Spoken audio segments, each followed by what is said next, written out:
in our club we have now 3 distinguished Toastmasters. The very first person to achieve it, well, let's just say he showed up one day and they assigned me as his mentor, and then I had to leave the country for a year. And when I came back, he was showing us pictures of him with the president on the tarmac, and he was wrapping up his DTM. So either I'm that good or he's that good. So please welcome Reggie Waller.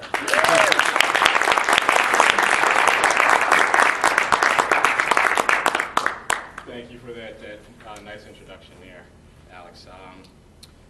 Fellow dignitaries, Toastmasters, and guests, it's a great honor to stand before you today to honor Pat Rocchi as our 3rd DTM of the club, including myself and Mark Silver being the other DTMs. I wanted to share with you exactly what he did to achieve this great honor. You know, we talked about some of the things, and what he had to do was actually complete over 40 speeches. I've only heard 2. He served a 1-year term as a club officer and a 1-year term as a district officer. He mentored a new member. God bless him. He gave a 1-hour presentation or workshop, completed a high-performance leadership project, and helped start a new club or mentored an existing club. So as you can see, getting your DTM is no small task. Pat started this journey 14 years ago, back in 2000, to be exact. And it was interesting, as I was, kind of doing some digging around, I met Pat kind of halfway through this journey. So I'm not sure if he took my great advice, and that's why he's here today. But, it's been very exciting to see him go through this journey. Each year, some of you may not know, but each year Pat sits down and he loves movies. He loves the Oscars. Am I right? That's right. Those of us that follow him on Facebook unfortunately have to follow his blog and hear his predictions about the movies. So, in an effort to honor Pat today, I thought I would kind of steal a few lines from James Lipton inside the screen, inside the actor's studio. You familiar with Inside the actor's studio? Okay. So, ladies and gentlemen, help me bring our guest of honor to the stage today, Mr. Pat Rocchi.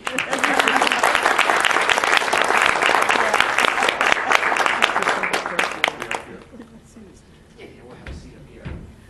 I know you like the spotlight, so. Who, me? Just because I'm a narcissist doesn't mean I'm not having fun.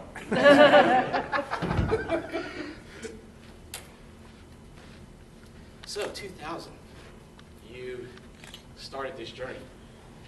So, can you name 2 big movies released the year you started this journey? One involved Wilson and the other part of a comic franchise. Wait. Can anybody? Wilson was Castaway. Castaway and?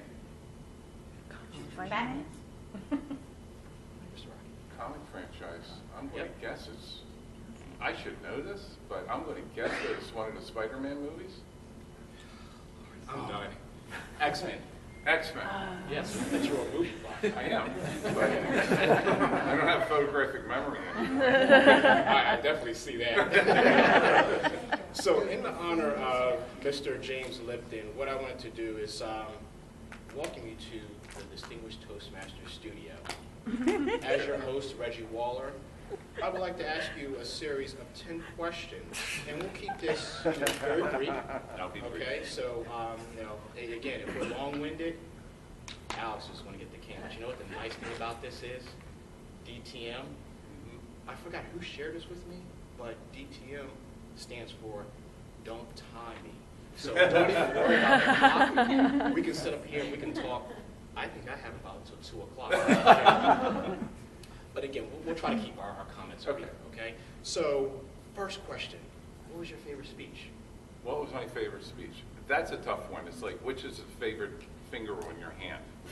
I know if I were to ask Robin Ratliff, she would remember my speech, The Bonds Between Us, which is about my grandfather, who saw, yes, she cried every time I gave that speech. My first award-winning speech, which was the orchestra in your pocket. Yes, but it's the big talk. Yes. The big talk. The big talk, if you haven't seen it, it's on YouTube if you want to see it. It is the speech in which I tell my 7-year-old son about the facts of life. And it took me right to the edge of the district championship. A birdie told me, who was the ballot counter, said we were like this. I lost to a woman whose baby was born without ears. You can't beat that speech. Okay, thank you for. So as we learn a little bit more about you, what was your least favorite speech? What was my least favorite speech? Or maybe I'll redirect that to Maria or Julia, because it was probably all of them in their eyes. But I'll let you go ahead and answer that. What was my least favorite speech? I try to block my failures out of my mind. Probably, geez, Reggie, I'm stumped on that one. I don't know what I think I probably just blocked some of those out. So they're all award-winning. No, I wouldn't go that far. That's not what I'm saying. I'm just saying I'm only remembering that's human nature. I'm only remembering the good ones. Maybe if I blurt it out like the dog and Up, Okay. I'll come up with it. All right, so we transition here, and we talk about things that turn you on. So what turns you on about Toastmasters? The preparation for the moment that you give the speech, all the work that you have to do, everything you have to do, because it's not just writing the speech. Anybody who's seen me speak knows that I use an entire stage, for instance, so I choreograph a speech. I have idiosyncrasies in my own speech. I can't say certain combinations of letters next to each other, so I have to craft every single word so that I don't sound like an idiot up here. I can't say the letter S after the letter T, for instance, and talk like that. And so it's all that fine work to prepare yourself for when that light goes on. Interesting. Never knew that about you, Matt. So what turns you off about Toastmasters? For a speaking organization, for the most part, we cannot run a big event. This organization is incredible. My poor wife has had, going to some of the big contests, has had to endure. And we'd like to thank the distinguished area governor from the district that like this. And for a speaking organization, we don't run. Am I right, guys? The district governors, God bless them that they keep this organization running. They know that that's true. We've got to train our own people better. Okay. What word or phrase do you love?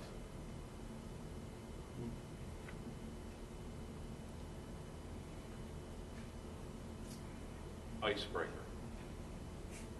What word or phrase do you hate? Overtime.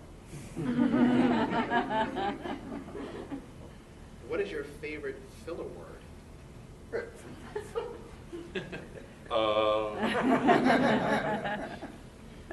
40 speeches, probably had quite a few uhs. Yes. It's incredible how many filler words, after all the speeches I've given, I can come up with. But sometimes you just get a brain freeze, and it's human nature. You want to fill the silence. And that's one that I use a lot, is so. Somebody just pointed it out to me. They say, you say so a lot, Pat. And it's just human nature. You need to fill that silence, and you fill it with nonsense. But I give everybody the advice that Greg Crayer gave me years ago. I pass this on to everybody, and I have broken their filler habits. When you forget what you have to say, quit talking. Just close your mouth. And it has resulted in certain moments of silence during a speech. But with the right turn of phrase and arch of an eyebrow, it looks like a dramatic pause. Get away with that. So thank you, Greg, for that piece of advice. That has stuck with me, and I've shared it with others. I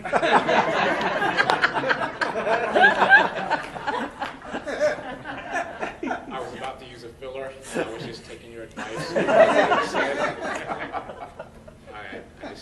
It works. Like Rocchi, it works.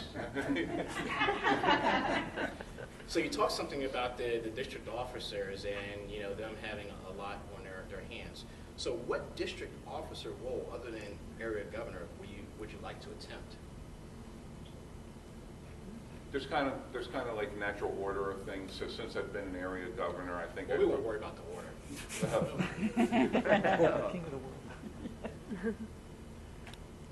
You know that I always like to go to the top, so district governor would be great. Okay. What district officer role would you not like to do? Parliamentarian. Mostly because I don't even know what the hell it is. Well, there's a manual for that, so Yeah. we'll be having a workshop next week on parliamentarian. Okay.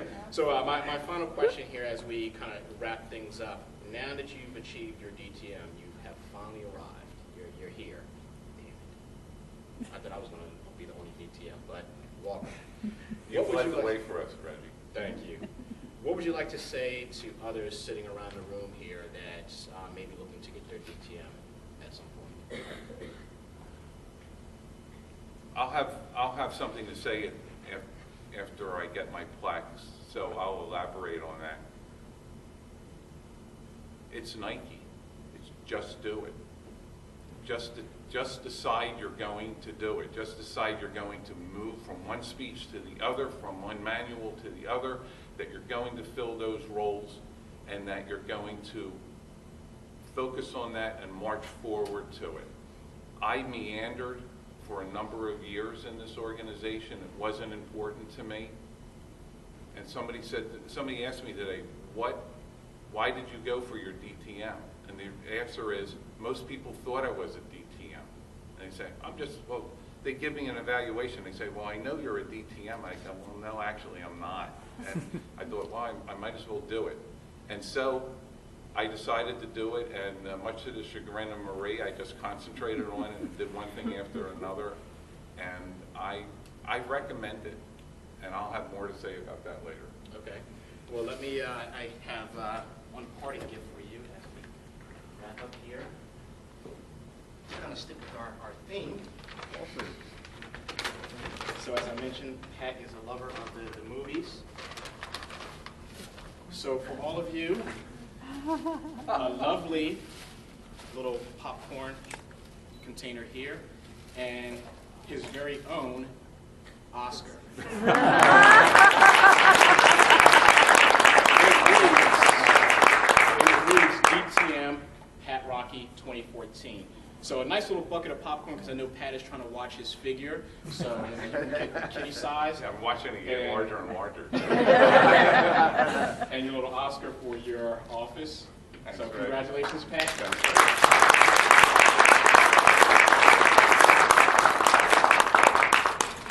This has definitely been a wonderful journey, watching you and being part of this journey. So, again, thank you for taking a few minutes to share that journey and letting others know a little bit more about you. And I'm very excited about, all that you've accomplished. So Thank you, for Reggie. including Thanks for that. leading the way for the rest of us by being the first one. Thank you, Pat. Thanks. So now we're going to turn it back over to our Toastmaster of the day, Alex. Thank you, Alex. Trying to figure out what my favorite finger is. All right, so let's see what's on the agenda now. Mr. President, Yes, Abe. I know interruptions aren't usually accommodated, but I'm looking over this agenda and you're missing something that's pretty important. What? Well, if you ask me, Well, I didn't, but I didn't say that I'm stopping you. you're not going to stop me at all. Well, then you might as well have the floor. I'm going to take it. Thank you. Fellow Toastmasters and distinguished guests, one thing that we strive for at Siemens Toastmasters, I know it's been a little while since I've been here, but it's contests. And to us, it's the cornerstone of our existence. We've often said that some of our fiercest competition is found at the club level. And nothing strikes fear, especially at other clubs, than 2 words: Pat Rocchi. And I have plenty of second place trophies at home to prove it. The thing about Pat's speech is he's come up with a winning formula. And it's that winning formula that has progressed him through his entire career at Toastmasters. So instead of me sitting here and telling you what that formula is, perhaps it would be easier to just show you. Oh, great.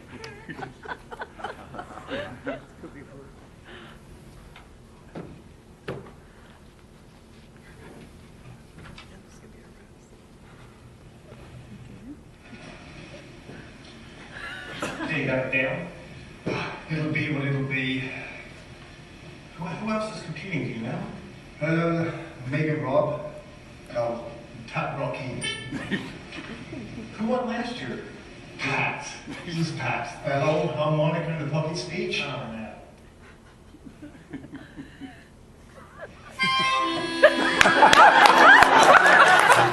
Fellow Toastmasters, harmonica in the pocket. Mr. Contest Chair.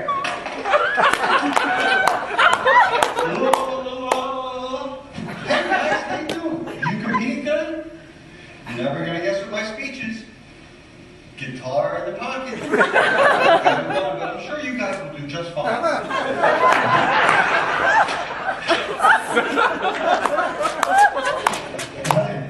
Hey, what do you think? What do you think about this year? I don't know. Against second last year to who. Yeah, I can't take that kind of rejection again. That old harmonica story. Yeah, I don't know where he pulls this out of. Guess what? Keyboard in the pocket. Good luck. By the way, you never know. I may get sick for the area contest, and one of you may have to represent us. All right, see you there.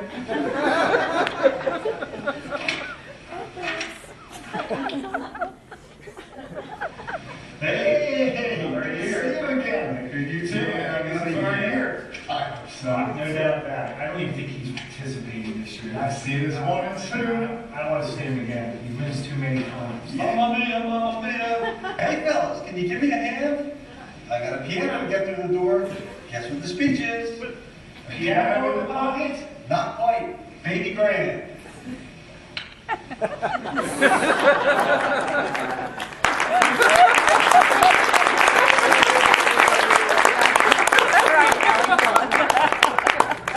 I had nothing to do with the videos. I just want to put that out there. Yesterday, I got an email from Pat. And he was thanking me for how I had helped him through the years in his career as Toastmasters. And he said a lot of nice things, and I'm not going to say them here because if you know Pat, you know how gracious he can be.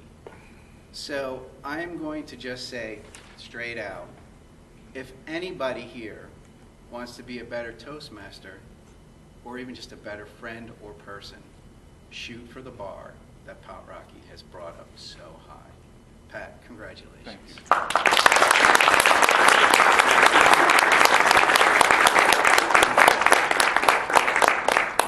That was a welcome interruption.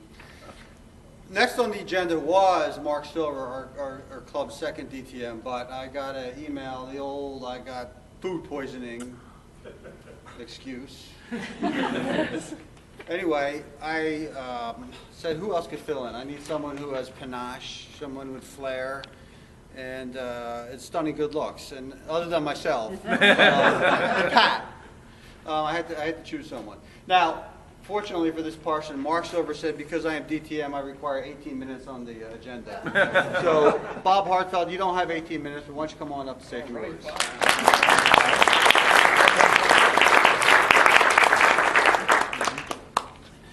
Mr. Toastmaster, fellow Toastmasters, and distinguished guests, it is a pleasure to be here today to see some old friends and some people that could be new friends, if you'd like to. When I got here, Elliot Dennis looked at me, looked at Greg Crayer and said, oh, a couple of old faces, and I said, thanks. It's great to see the Rocchi family here to support their husband and father. And let me just say that aside from achieving the Distinguished Toastmasters Award, I am proud and honored to be able to call him my friend.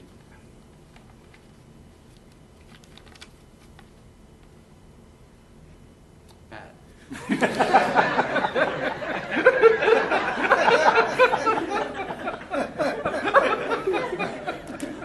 There are other people that are going, there are more parts to the program, and I want to make my remarks brief.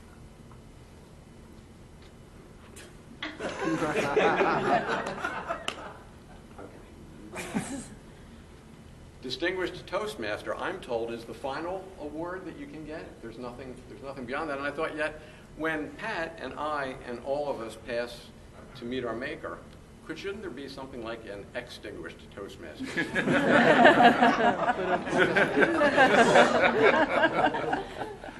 You know, Pat has given some terrific speeches. I remember many of them. And Pat, you were part of my inspiration to sharpen the humor aspect of my speeches because your speeches were so hilarious. And I remember some speeches that perhaps none of you had a chance to see, speeches from the distant past that some of you, even members that have been here for a long time, might not remember. I remember when Pat came up in the early speeches that I saw, and came up like this for about 5.5 minutes.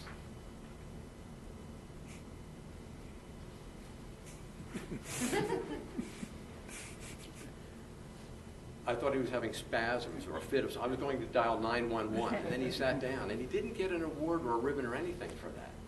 And I was out in the parking lot, going to my car, and Pat was headed to his, and he had crumpled up his paper, and he said, "If these people don't understand a tribute to Marcel Marceau, then I don't want to be part of it." And you got better, okay? But there was another speech like that too. And that was where Pat got up, stood in front of the audience, and he, for, again, 5 to 6 minutes, he went,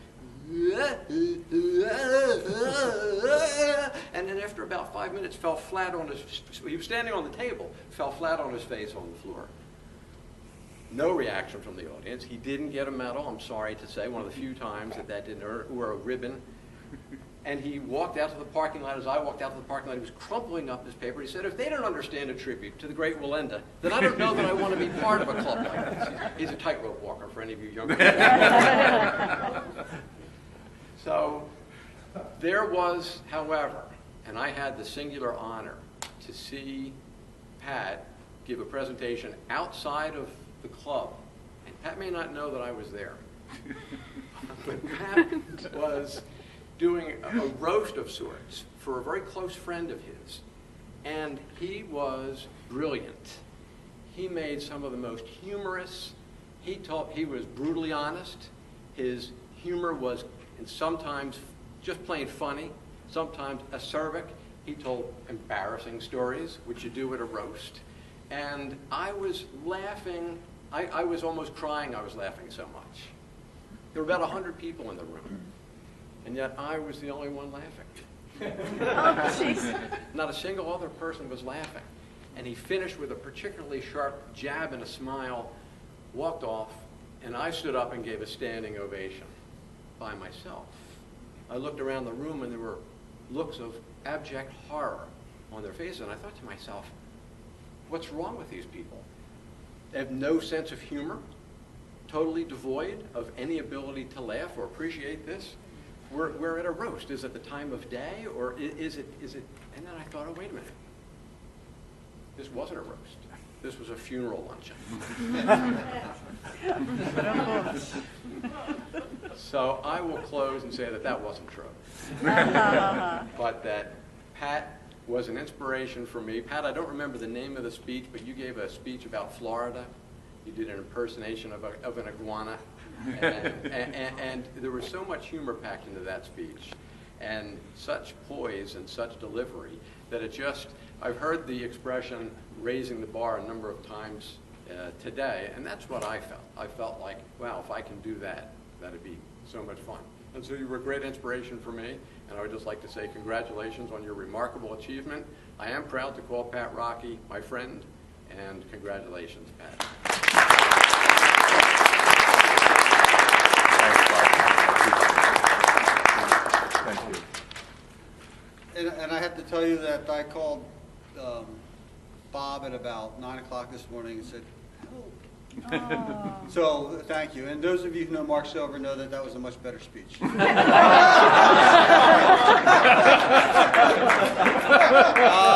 see, what's next on the agenda?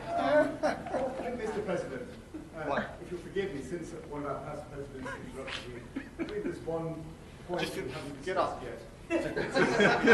I've lost control. Thank you.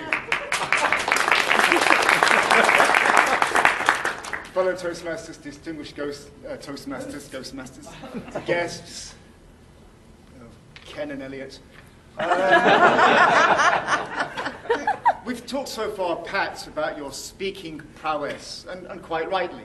It is impressive, based on his skills, his hard work, and also an undeniable amount of knowledge. I mean, he's a movie buff. We've already heard about the movies. He was a movie buff before black and white, when movies were just black. He's a scholar of history, American history, English history, European history, world history. There are cave paintings of Pat Rocchi.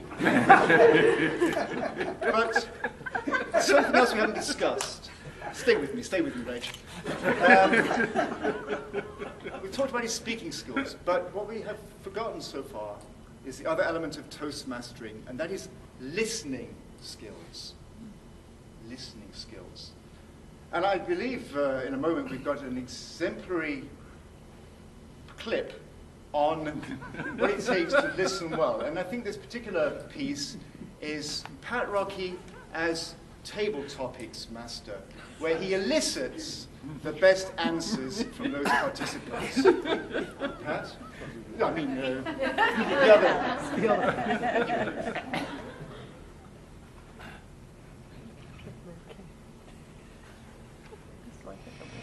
Fellow Toastmasters and guests, it is my pleasure to introduce our table topics master today, Pat Rocchi. Please welcome.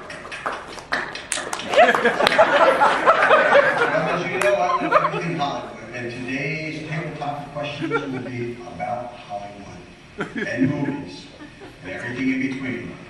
Let's see, who should I call up first? Keith, come on up. Thank you, how you doing? Keith, as you know, the longest movie ever made was The Burning of Red Lotus Temple, which was a 27-hour silent release in China in 1928. Gone with the Wind clocked in at 238 minutes. Lawrence of Arabia came in at a paltry 217 minutes. What conclusion, as opposed to supposition, can one accurately draw about the role of China, the Confederacy, and colonial period Arabian Peninsula to shed light on the trend today in Hollywood to remake such classics as Superman and Batman? Would you like to hear that again? Yes, Pat. Okay. The longest movie ever made was The Burning of Red Lotus Temple, which was a 27-hour silent release in China in 1928. Gone with the Wind clocked in at 238 minutes. Lawrence of Arabia came in at a paltry 217 minutes. Now, what conclusion, as opposed to supposition, can one accurately draw about the role of China, the Confederacy, the colonial period Arabian Peninsula to shed light on the trend today in Hollywood to remake, I should say, such classics as Batman and Superman? Could you repeat the question? Good luck.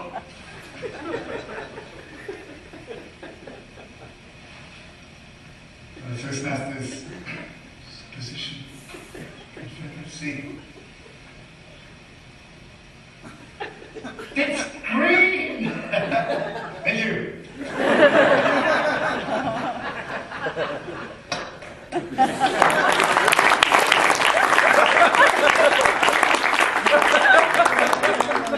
Thank you, Alex. Pat the listener. I've been told I've got to say something nice, and that's really easy. What I've taken away, Pat, from knowing you is some folks can rely on skill, which you have. Some folks can rely on material, which you have. Some folks rely on a little polish and panache, and you're a gentleman, you certainly have that. But what you taught me is how much you get from adding to that mix the hard work. And you alluded to that earlier by the preparation. I have not met one other Toastmaster that gives the same detailed preparation as you do, Pat Rocchi. And that is what's launched you to be the Toastmaster you are. It's a privilege to be here today.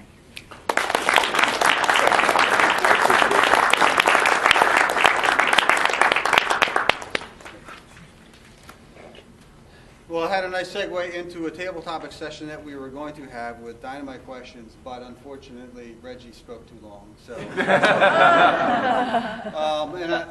in the interest of not wasting people's, they need to get back to work. We'll move on. Right now, I'd like to call up Leanne Essay to make a special presentation.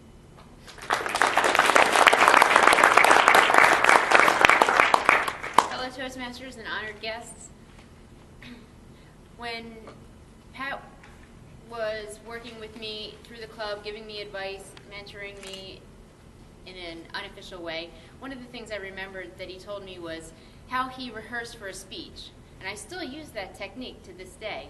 I use something else that Mark Silver gave me too. I'll have to check in with Reggie later for a tip. But what Pat told me was that he writes the entire speech and then he lays it out on the bed. And he actually visually memorizes it on each page. And then he rehearses it and so forth. And that's how he remembers a speech and delivers it. And so sometimes I'm not always successful depending on how complex it is. But I remembered that advice, and thank you, Pat, for giving that to me. I would have never considered that before. But it also led me to think about how I do torture my son at home when I rehearse my speeches, and how families and friends are sometimes called upon to watch you rehearse and to help you practice. And it does help, no matter how much they like it or don't like it. I'm hoping my son in a few years will enjoy it more. But again, I just wanted to say thank you, and I understand family gets involved a lot. I really have enjoyed meeting your family, and I just wanted to say, Pat, I think you are a great man and a great person, great help for everyone here at Toastmasters. And I also wanted to mention that behind every great man, there's somebody else. And you know who that is, right? So today, the award, although you're being honored with many awards for different things, I have a special award to give to Marie. Marie, Marie,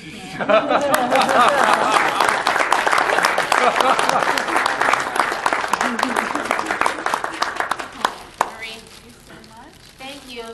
Thanks for everything that you're doing to support Pat. Obviously, he would not be the Toastmaster that he is today without you and your support. He's told us many stories. I feel like I know you. I've never even seen a photograph of you, but I feel like I know you. And just how you met, how he feels you supported his singing aspirations, and that he discovered his talent through you. And I've enjoyed every story I've heard. It gives me hope for the future of love and commitment and relationship. And so I just want to thank you, Pat, for bringing us into your life of your family, and especially Marie. Thank you very much. Thank you.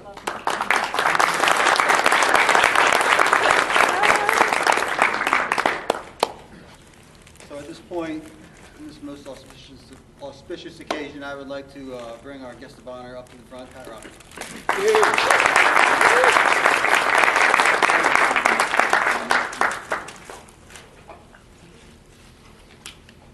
So we all join Toastmasters for different reasons, but there really is one reason why we stay in it, and that's for the eye candy that we get to wear. So they don't get any more higher than this. This is the DTM badge. So I'd like to present this to Pat, and Pat, you can wear that with pride. Thank you, Alex. And we also have this little DTM pin. Hold on. Thank you. A token of our appreciation. Pat says put it on.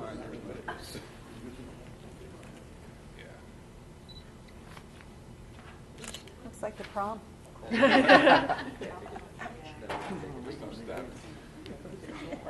And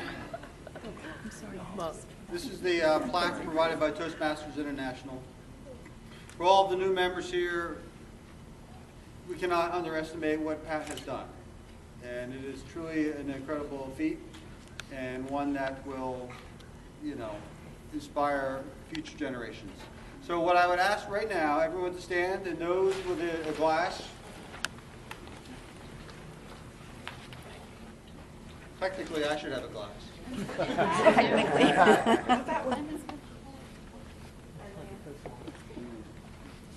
I'd like to propose a toast. Don't let anyone know I have some things written in my hand. To Pat Rocchi, the competitor. As Brian pointed out, many of us have second place trophies because of him. To Pat Rocchi, the consummate professional, the words shortcut and cut corners are not in his lexicon. To Pat Rocchi, the entertainer. Many of us could spend hours talking about their favorite Pat Rocchi moments and speeches. To Pat Rocchi, the teacher, every opportunity he had was an opportunity to teach us something about speaking and Toastmastering. To Pat Rocchi, the friend. All of us joined Toastmasters to learn a skill, but a lot of us were lucky enough to cross paths with Pat. So, raise your glass and toast Toastmasters International's newest distinguished Toastmaster, Pat Rocchi. Here it is. Now, this may be a mistake, but I will turn the floor over to you. Thank you, Alan.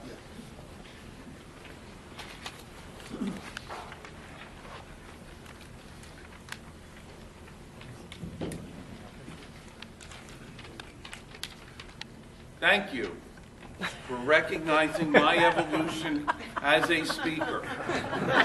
It is hard to imagine the progress I have made in 14 years with Toastmasters. I thank you from the bottom of my heart for this honor, honor.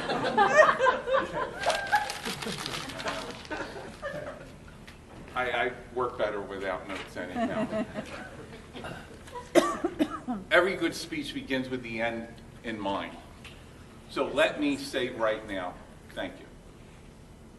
I say thank you because we can't say thank you at the end of the speech. We're taught not to do that. But I want to thank all of you who took time out of your busy day to come out here. Many of you coming from a long distance. I don't take that for granted. It really, really means a lot to me. I also often imagine what it would be to become a distinguished Toastmaster. I imagine that my word would become gospel to everybody, that every utterance I had would end up in Toastmaster magazine, that I could give the most outrageous evaluation. I could say to somebody, give that entire speech again in Pig Latin. And they'd say, Pat, that's really stupid. And I could say to them, where's your DTM, loudmouth? And I could go to a big event, and when I leave the room, the loudspeaker would say, the DTM has just left the building. But of course, things didn't work out that way. I gave my icebreaker 14 years ago. And when I gave it, I held up this plaque. This plaque was something that I won when I was a 15-year-old Boy Scout in a Toastmasters contest. Now the question becomes, how did I get from there to there? Well, I went from here to there because you transported me, because you took me there. And along the way, I got to meet very, very many fine people. Along the way, I met many of the champions, the world champions of Toastmasters. And they taught me things like, get on stage as much as possible. A great speech is not written, it's rewritten.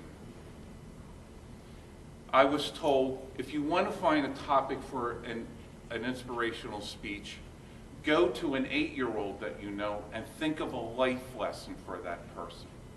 And the best lesson I ever got from Ed Tate was to say a prayer before every speech, that regardless of the circumstances, you touch somebody with that speech. And then along the way, I met people who work in leadership. Our district governors who distinguish us today, our division governor who has shown up, area governors, presidents, people who make things happen, the people who do the hard work to give us the contests, the conferences, the educational opportunities that we all take for granted until it doesn't happen. And then we realize how important they are. And then along the way, I met you, my fellow Siemens Toastmasters. How often did we, how many of us began by grasping our notes for dear life and eventually evolving by tossing our voices to the stars? We did that together. The people I really would like to mention who have moved me very much are the people for whom English is a second language. Those of you who fit that category, you have no idea how much you've impressed me with the intelligence and the tenacity that it takes to tangle with a tongue that is foreign to you. And to be honest with you, you have moved me to tears more often than you know. I know people who use their speaking superpowers for good rather than evil. There are people like Jean Shippos, who went to the World Championship talking about her ovarian cancer, and every year has an event to raise money to fight the disease that laid her low but didn't defeat her. There's Marie Lynch, who was a member of this club, who used her skills to raise money for breast cancer research. There's my friend Dan Doherty, who was here today. Dan was on the radio just within the last 48 hours to talk about epilepsy, a condition that he suffers from, and he mentioned that when he stood up.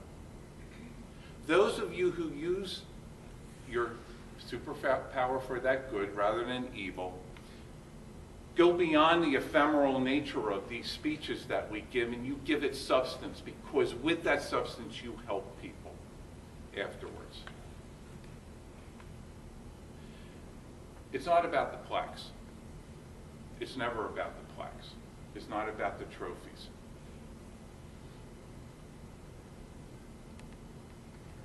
There is a contest that is held in Spain every year, a poetry contest. Third place winner gets a silver rose. Second place winner gets a gold rose. The first place winner, the best poet of all, gets an actual rose. That's what this is all about. The poets tell us that. They teach us that. It's about meaning. It's about going forward. It's about building your skills. And we can't help it. We can't help building those skills. It's in our DNA. Whether we come from the griots of Africa, the Pingwa of China, the Chakyar of India, the Commedia dell'arte of Italy, the troubadours of England, it is in our nature to tell stories and to spread the word. And those of us who are in communication know that it starts with the spoken word. But we are obligated to build our skills and to make them better. And standing behind a lectern, reading from notes, is no more relevant to today's communication than the telegraph is. And so I urge you to take this journey. I urge you to take a shorter time than 14 years. I mean, I really do wish I were younger to enjoy this right now. But I encourage you to do it. I encourage you to do it not only because it takes you to a higher place, but because it takes you to a place where people need you, where you can help other people, where you can help them build their own skills, you can help raise money, you can teach, you can inspire. Trophies are nice. The plaques are nice. Eventually, they, as Marie pointed out, they gather dust. But when we build our skills and reach out to others, we build an immortality that we cannot imagine. And there's one thing that I wish, and that is that I hope in the time that you've known me, if I spoke to you about your speeches, that I've raised your spirit rather than crushed your confidence. That when I spoke to you, you could hear the poetry of the words and the music in your voice and the stature of your body. And that when you heard me speak, it wasn't because I was seeking to move you and I was not going through the motions. And I hope that when you go through your journey, that I'll be seen by you as someone that was special to you along the way.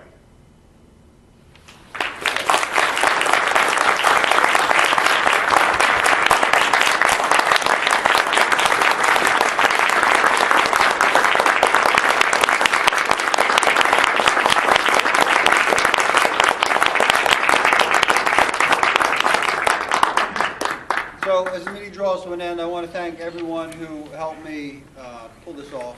As those of you who know me, this is absolutely the last thing I want to do, organization. But, you know, it's for a good person, and there's a lot of people who realize that and help me. So, you know, Leanne, Disna, Dave, Keith with the video, and Brian with the production of the video, Lori with everything, Alice.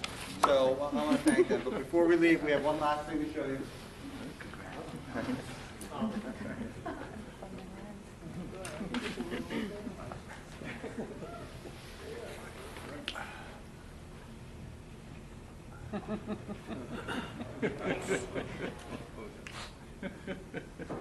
no. I think we have one last thing to show you.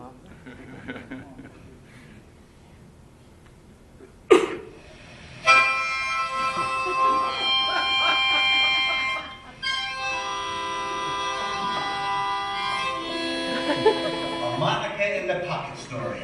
Is the harmonica in the pocket story. And that, my fellow Toastmasters, is the harmonica in the pocket. That, my fellow Toastmasters, is the harmonica in the pocket story.